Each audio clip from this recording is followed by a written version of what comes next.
My toilet wouldn't stop running, and when I checked the seal, everything looked fine and I couldn't figure it out, so we decided to go ahead and replace it. We're gonna do it with this R&T 3-inch dual flush valve with the top push button. Very easy to do. Don't need to call a plumber or hire a plumber. This is something that you can do yourself if you're halfway handy, so stick around and we'll do it right now.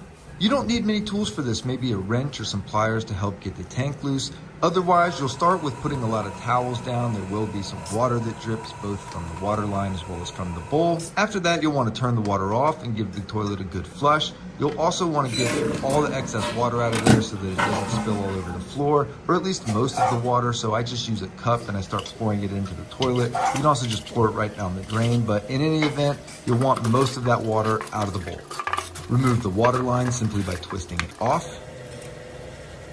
Once you're happy with how much you have out, then you can start loosening the bolts that hold the tank down to the bowl. Sometimes you might need a pliers or wrench, as I mentioned earlier. These are just twist off, so I can just unscrew them by hand. As you'll see, the water starts to pour out of here, so you'll either need a cup or a bowl or some towels to clean it up. But how much comes out is going to depend on how much you left in the bowl. So if you got the majority of it out, you shouldn't have to worry about this too much.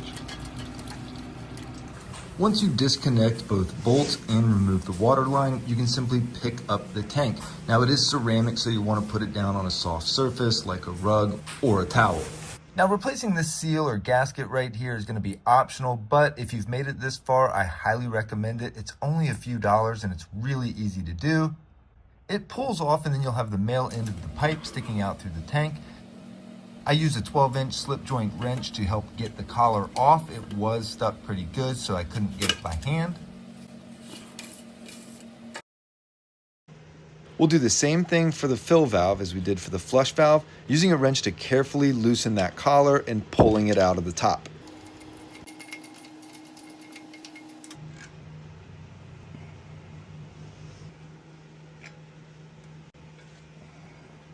From there, we're reverse engineering it. We're just going to simply place the new fill valve back in and tighten the collar.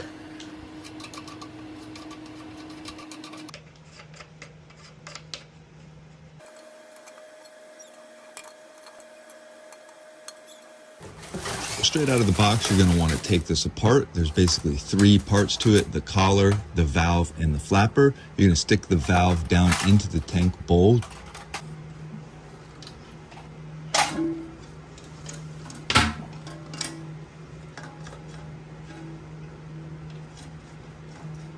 And then tighten the collar. I do recommend using a wrench. Just give it a nice quarter turn once it's snug to make sure that it's nicely fit.